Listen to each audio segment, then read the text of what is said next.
Assalamualaikum Pak Mus. Niki saya Mas Andi. Waalaikumsalam warahmatullahi wabarakatuh. Alhamdulillah, ini Mas Andi ya, bisa ketemu di tempat saya ini. Bagaimana kabarnya Mas Andi?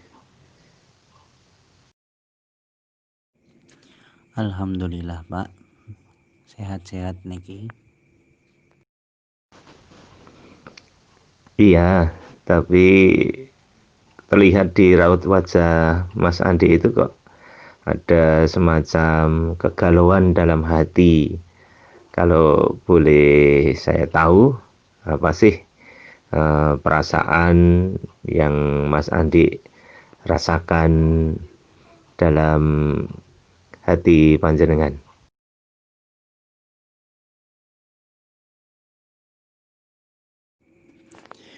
Tidak ada apa-apa Pak, cuman ya sedih saja saya melihat keadaan saya yang sekarang.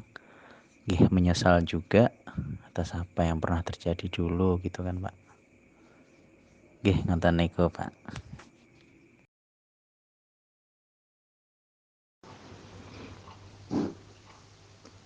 Iya,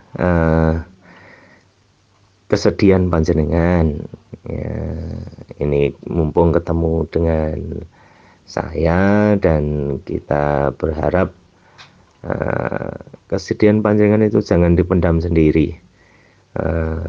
Dan tadi jenengan nyampaikan ada semacam penyesalan.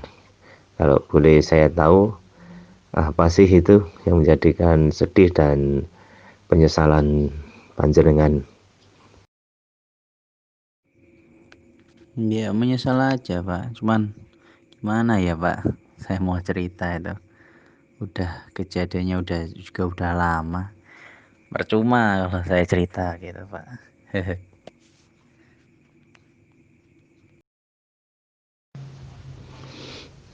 Tenang aja Mas Andi, ini kita kan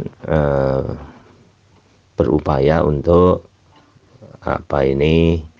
agar kesedihan dan penyesalan panjenengan itu kan tidak hanya dipendam panjenengan sendiri, dan saya yakin Anda ini masih butuh orang yang dapat dipercaya, dan sekiranya Anda ini masih mempercayai saya, maka kami berharap Mas Andi bisa menyampaikan apa yang menjadi perasaan terdalam dari Mas Andi sehingga sedih dan menyesal tadi.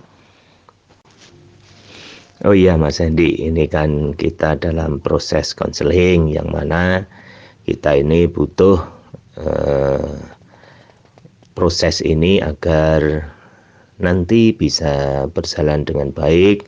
Kan kita memenuhi asas-asas tadi, asas konseling, yaitu asas pertama kerahasiaan. Insya Allah Mas Andi, apa yang menjadi kesedihan dan penyesalan panjenengan, kalau Anda menyampaikan, maka kerahasiaan insya Allah akan terjamin. Nah, kemudian juga asas dalam konseling itu kan ada asas saling percaya ya, satu dengan yang lain. Insya Allah saya juga akan membawa kepercayaan panjenengan ini dengan sebaik-baiknya, dan tentunya juga asas sukarela. Kalau panjenengan dengan rela hati bisa menyampaikan apa yang panjenengan rasakan, itu akan terasa kita ini dalam suasana persaudaraan, dan juga asas dalam konseling itu keterbukaan. Kalau Mas Andi mempercayai saya, maka keterbukaan itu hendaknya Mas Andi mempercayakan pada saya, sehingga kita nanti sama-sama mendapatkan solusi yang paling baik gitu Mas Andi. Baiklah Pak, kalau gitu yang jenengan sampaikan nggih sebenarnya saya punya masalah itu dengan calon istri saya dulu, tunangan saya, yang mana sekarang itu saya memutuskan dia gitu ya Pak. Dan karena hal itu juga saya menganggap wanita itu orang yang tipe yang materialistik gitu Pak. Jadi ketika mereka memandang laki-laki itu yang dilihat dari segi apa yang dia punya gitu Pak. Ya semuanya soal uang gitu ya Pak. Iya Mas Andi, kalau boleh saya tahu ya, wanita tadi yang dalam tanda kutip itu mengecewakan kelihatannya terhadap panjenengan dengan sikapnya yang apa ini ya, materialis tadi. Apakah wanita tadi itu dulu ketika menjalin hubungan itu awalnya gimana sih itu?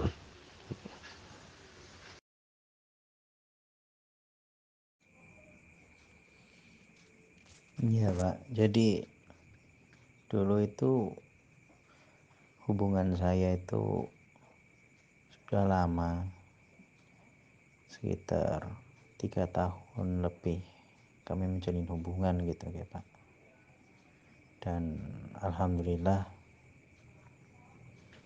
saya sudah mantap dengan dia, saya sudah kuatkan tekad saya sudah membulatkan niat untuk pertunangan dengan gadis tersebut. Orang tua juga alhamdulillah setuju, baik dari keluarga saya maupun keluarga dia. Akhirnya kami bertunangan gitu Pak. Tapi tak lama kemudian itu saya merasa ada yang berbeda gitu Pak. Lama kelamaan dia mulai menjauh, sering tidak memberikan kabar, yang biasanya dia sering telepon atau minimal menghubungi saya lewat WhatsApp gitu ya Pak. Tapi lama-lama kok dia kelihatannya cuek-cuek saja, nggak terlalu perhatian dengan saya gitu. Ya itu seperti itu Pak, dia itu. Tapi yang setelah saya saya cari tahu penyebabnya kenapa sih dia itu semakin lama semakin seakan-akan dingin gitu Pak, tidak peduli dengan saya. Ternyata dia itu punya selingkuhan, yang parahnya itu selingkuhannya itu atasan saya sendiri Pak. Jadi saya sendiri ini seorang karyawan di perusahaan sepeda motor gitu Pak. Saya di bagian developer ban gitu. Jadi yang menyalurkan. Saya punya atasan, ya ini sebagai supervisornya gitu Pak. Dan gak saya duga juga ternyata uh, tunangan saya itu kenal dengan atasan saya ini gitu Pak. Dan entah sejak kapan mereka menjalin hubungan, ya intinya mereka selingkuh gitu Pak. Tunangan saya menduakan saya, entah sejak kapan saya tidak tahu. Dan pernah ketika itu saya memergoi mereka sedang berduaan gitu ya Pak, di suatu tempat gitu. Ya langsung seketika itu saya putuskan aja hubungan dengan gadis tersebut ya, karena memang sudah beberapa kali saya memergoi dia, cuman hanya saya pantau saja, dan ternyata memang mereka ada hubungannya gitu Pak. Ya saya sadar sih Pak, namanya juga atasan saya gitu kan, otomatis juga jabatannya di atas saya, bayarannya juga melebihi dari saya gitu kan. Ya mau gimana lagi,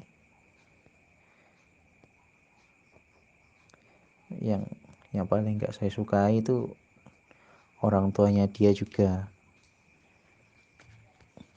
nggak apa namanya ya, gimana, tidak ada tindak lanjut gitu loh Pak dari orang tua beliau, orang tuanya kayak tunangan saya. Ya mungkin karena melihat selingkuhannya tadi udah mapan gitu ya Pak,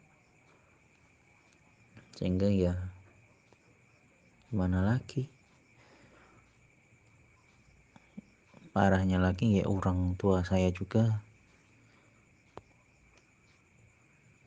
lebih minta saya untuk mengalah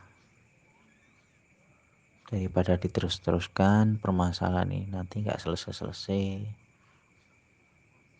Ya gitu, sakit hati saya Pak sampai sekarang.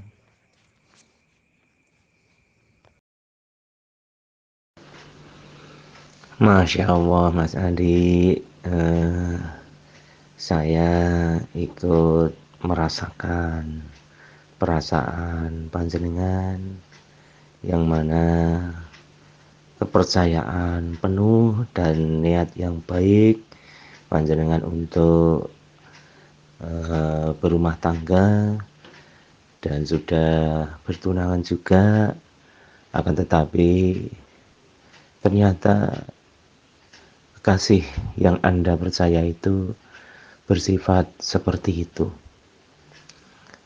Kemudian juga orang tua kekasih panjenengan terlihat diam dengan apa yang dilakukan oleh putrinya, dan juga orang tua panjenengan yang memang orang tua itu kan berpikir kebajikan untuk anaknya. Mungkin bukan orang tua itu kemudian agar mengalah saja, akan tetapi di balik semua itu orang tua sudah berpikir masak-masak dengan kondisi dan sifat dari kekasih panjenengan tadi. Tentunya orang tua mempunyai pertimbangan agar panjenengan itu lebih baik.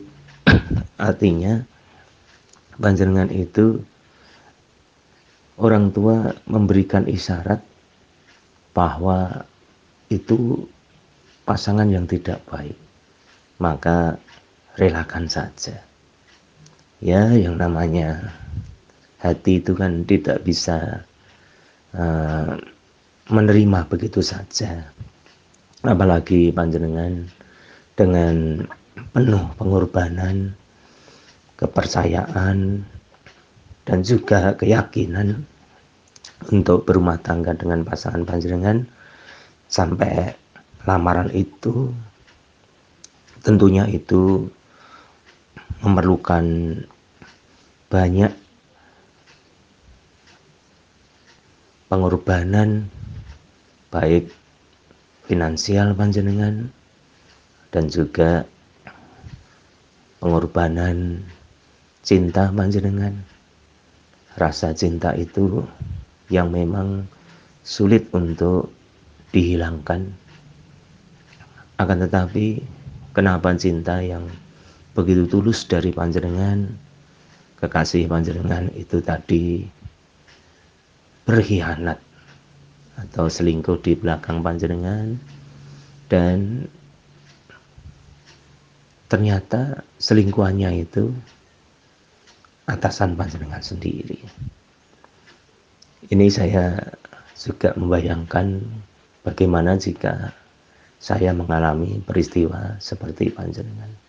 Tentunya panjenengan sangat terpukul, sehingga dengan terpukulnya perasaan cinta panjenengan tadi, tentunya ini berpengaruh terhadap penilaian panjenengan khususnya kepada kekasih panjenengan tadi, sehingga kekecewaan panjenengan ini tentunya bukan hanya sekedar kecewa, akan tetapi ada semacam pemberontakan dan juga ada semacam ketidakadilan. Kenapa sih peristiwa ini sampai menimpa saya?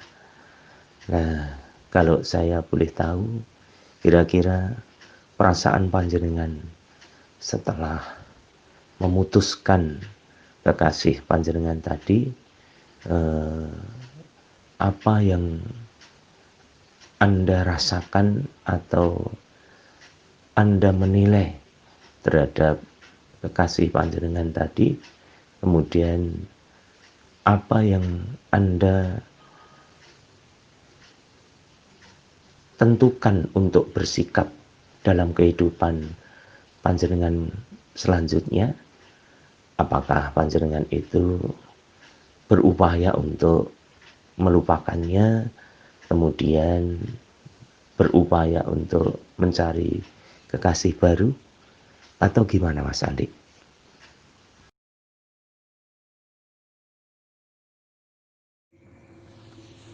Ya, kalau ditanya mengenai perasaan, tentu saja saya merasa sakit hati, Pak. Sakit hati gitu. Sikap saya, ya mau tidak mau saya tetap menolak, Pak. Karena saya sakit hati tadi. Dan sampai sekarang juga saya udah mencoba untuk berulang kali menjalin hubungan, tapi perasaan itu, kejadian itu terbayang-bayang di pikiran saya gitu, Pak. Jadi mungkin sedikit kesalahan yang dilakukan oleh beberapa teman perempuan yang pernah saya dekati gitu kan, akhirnya menjadikan saya berpikir itu, ya wanita itu sama, Pak. Semua yang dilihat itu memang atas dasar kekayaannya begitu. Jadi ini buat saya malas gitu, Pak, untuk menjalin hubungan gitu. Ya seperti yang jangan tahu juga, bapak ibu saya juga tentu sebelum saya menghubungi panjenengan, bapak ibu saya sudah menceritakan juga perihal saya gitu. Saya juga melihat orang tua itu kasihan gitu, Pak, memikirkan saya yang sampai sekarang belum menikah, apalagi orang tua juga. Saya juga semakin hari semakin bertambah usia gitu kan. Tapi ya mau gimana lagi, setiap saya memandang wanita itu semakin lama setiap saya memandang wanita, ya intinya saya teringat akan kejadian dulu gitu, Pak.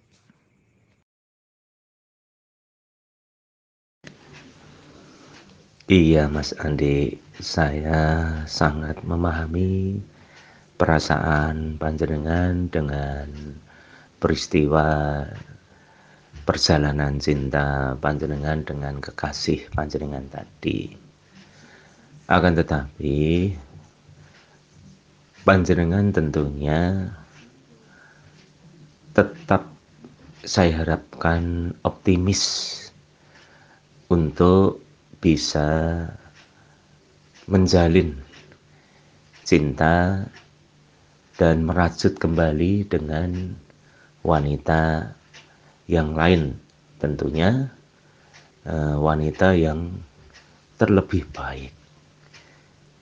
Selama ini kalau saya lihat tadi, panjenengan itu kan berada di lingkungan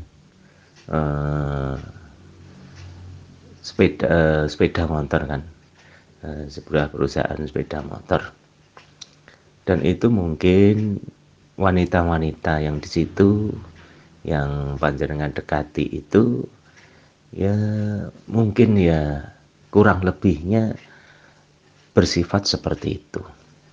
Akan tetapi cara pandang panjenengan sekarang ini menurut saya, alihkan pandangan panjenengan kepada wanita-wanita yang di luar lingkungan perusahaan panjenengan, kemudian cari wanita yang baik-baik, yaitu wanita yang mereka terdidik mentalnya dengan baik, terdidik dengan asupan agama yang cukup. Kemudian panjenengan juga melihat wanita itu jangan dari satu sisi, akan tetapi panjenengan juga hendaknya cara berpikir mindset panjenengan itu melihat wanita secara keseluruhan. Saya ambil contoh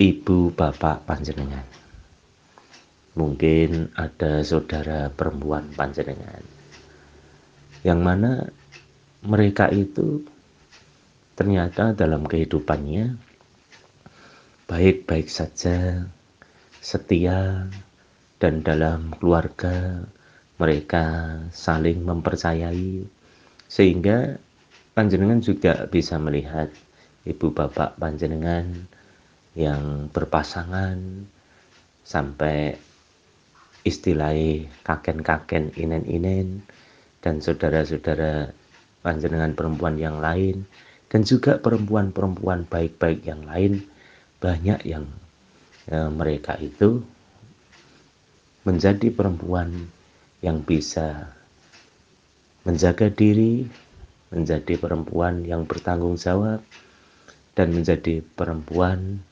yang benar-benar mereka itu mengedepankan kesetiaan untuk pasangannya. Maka menurut saya mulai sekarang panjenengan pandangan terhadap perempuan itu secara menyeluruh, sehingga peristiwa yang selama ini menghantui perjalanan cinta panjenengan tadi yang saya anggap gagal itu tidak menjadi satu alasan untuk tidak menjalin hubungan dengan wanita lain. Masih banyak di luar sana wanita-wanita baik yang mereka itu benar-benar bisa dipercaya, dan itu bisa panjenengan buktikan dengan lingkungan keluarga panjenengan sendiri. Sehingga menurut saya panjenengan jangan terkotak dalam emosi panjenengan dengan peristiwa cinta kekasih panjenengan yang dulu. Kalau kita sebagai seorang yang beriman, itu tentunya menyadari peristiwa kehidupan itu merupakan ujian, dan panjenengan diuji dengan kekasih panjenengan tadi. Dan itu kalau menurut saya justru alhamdulillah, dikarenakan sebelum panjenengan benar-benar mengikat tali pernikahan, Allah sudah menampakkan bahwa kriteria sifat dari pasangan panjenengan yang Anda harapkan tadi ternyata seperti itu. Dia berkhianat, bahkan berselingkuh. Ini juga kita tidak bisa membayangkan jika seandainya Anda menikah dengan wanita tadi, kemudian sampai mempunyai anak, dan bersifat seperti itu, naudzubillahi min dzalik, betapa keluarga panjenengan itu bisa hancur. Itu Mas Andi yang saya hormati, begini Mas, manusia itu kadang memang mengharapkan yang terbaik bagi dirinya, akan tetapi apa yang ia pandang baik itu menurut Allah sebenarnya tidak baik baginya. Akan tetapi kadang juga manusia itu memandang jelek, memandang buruk sesuatu, akan tetapi sesuatu itu justru menjadikan kebaikan. Yang terlihat buruk itu terlihat baik, berdampak baik pada dirinya nanti. Dan ini kan merupakan salah satu firman Allah itu. Maka kalau boleh saya menyampaikan, ini takdir kehidupan panjenengan, dan takdir itu telah terlihat dari perjalanan panjenengan dengan kekasih panjenengan yang dahulu. Dan manusia itu menuju takdir yang lain. Maka panjenengan ini hendaknya berupaya, jangan pesimis, jangan putus asa, berdoa kepada Allah agar ditunjukkan dan diberikan jalan kebajikan dalam perjalanan cinta panjenengan ke depan, sehingga kekasih panjenengan nantinya itu benar-benar kekasih yang dipilihkan Allah, baik untuk panjenengan, baik bagi kedua orang tua, dan juga baik bagi keturunan panjenengan nanti. Itu peristiwa yang berlalu sudahlah berlalu, dikubur dalam-dalam, dan itu pelajaran dalam kehidupan agar kita memang tidak mudah percaya, akan tetapi kita juga harus berupaya untuk meraih ke depan ini yang terlebih baik. Sebagai seorang yang beriman, kita berserah diri pada Allah Subhanahu wa taala. Dalam hal ini perjalanan cinta panjenengan itu jangan berhenti dengan penilaian bahwa wanita itu semuanya materialis. Ternyata banyak wanita yang terlebih baik, yang mana mereka itu menjadi wanita-wanita dan juga ibu rumah tangga yang baik, dan itu bisa panjenengan ambil pelajaran dari wanita-wanita yang panjenengan hormati, yaitu ibu panjenengan, saudara-saudara panjenengan. Ternyata mereka keluarganya baik-baik dan mereka setia dalam kehidupan berumah tangga. Bahkan mereka merajut bukan hanya kehidupan di dunia, tapi juga sampai kehidupan akhirat kelak. Itu yang dapat saya memberikan bimbingan sedikit kepada Mas Andi, agar Mas Andi tidak senantiasa terbawa peristiwa itu sehingga mengganggu perjalanan cinta panjenengan ke depannya. Demikian dari Mas Andi. Monggo, menurut panjenengan bagaimana Mas Andi?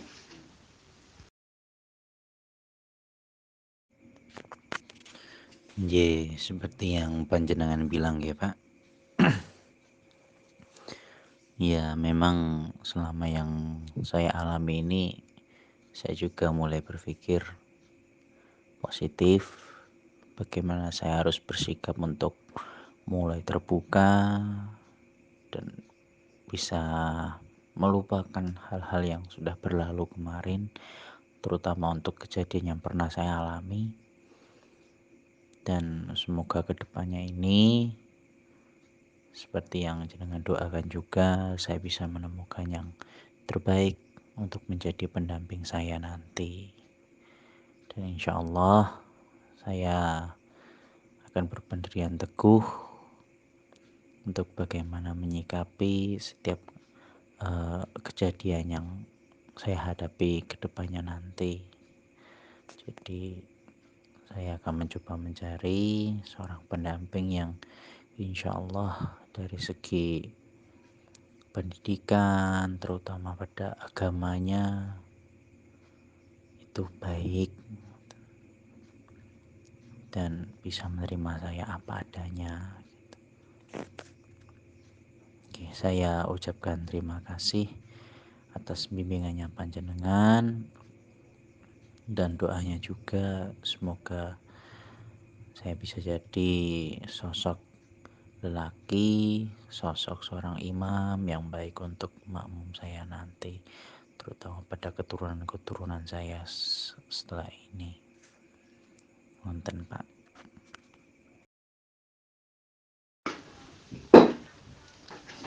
Amin ya robbal alamin. Alhamdulillah Mas Adi,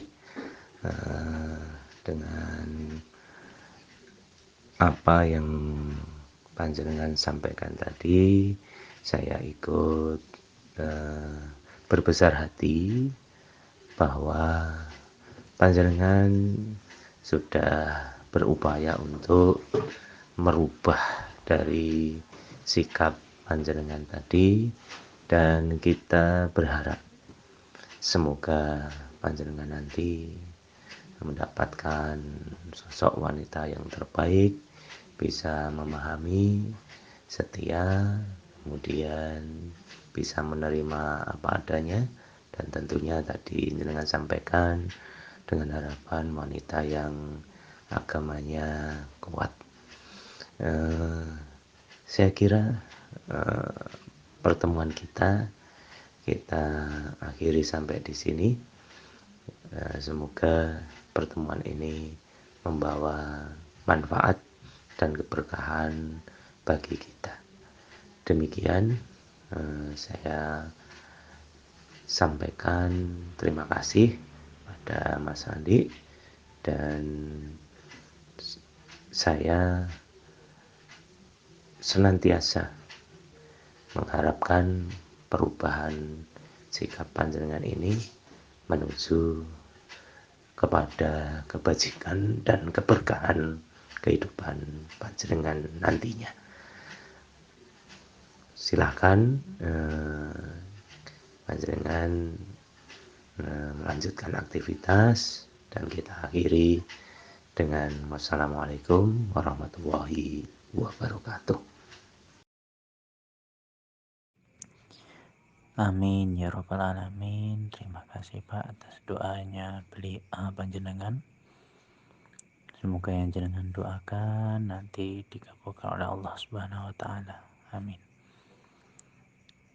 Saya ucapkan terima kasih Pak, dan saya juga mohon pamit. Kalau ada yang saya salah bicara, saya mohon maaf sebesar-besarnya. Terima kasih. Waalaikumsalam warahmatullahi wabarakatuh.